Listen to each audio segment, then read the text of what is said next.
Hey everyone, doing well, I hope, and welcome to day 10 of Alex Lifeson Month here on my channel. And today we're going to dig into 1985's Power Windows album and the solo to Emotion Detector. Now, as I've railed on about it in the last couple of videos that had commentaries, I will try to keep my opinions brief this time with regards to Rush's transitional 80s shift away from guitars to becoming a more synthesizer-driven band. But know that it is certainly not my favorite era of Rush. And with Power Windows in 1985, we're pretty much now dead in the thick of it. But you know, to be clear, these videos are not meant to be a critique of Rush's music to begin with.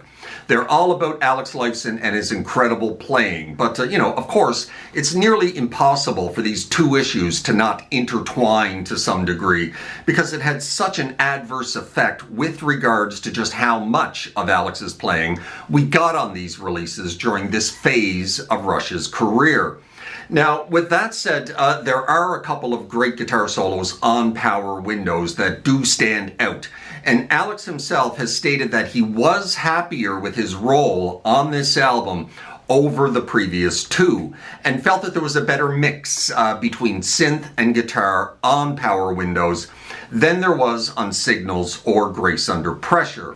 He had stated that it was closer to the balance on Moving Pictures than it was on those two albums. Now, I strongly disagree with that assessment. There are synthesizers everywhere on Power Windows, but you know, that rabbit hole just brings me back into critiquing the music of this era again, so I will just leave it there.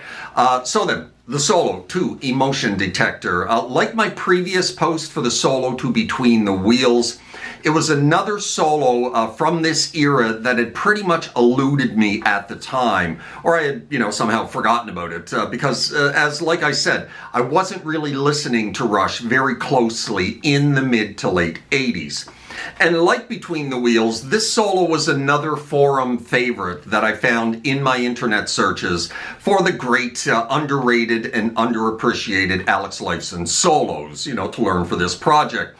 So I went and gave it a listen, or re-listen, I suppose, and sure enough, she's a damn good one. Now, the track, Emotion Detector, is pretty much a deep cut from Power Windows. And it's yet again another mid-tempo, synth-heavy affair with Alex simply playing clean tone arpeggiated chords throughout, for the most part, as was pretty much the norm at this point. However, he really shines on this solo, and for once on this album, it's not a non-starter like a couple of other moments on Power Windows, where you think he's about to tear into a guitar solo, but it just doesn't happen.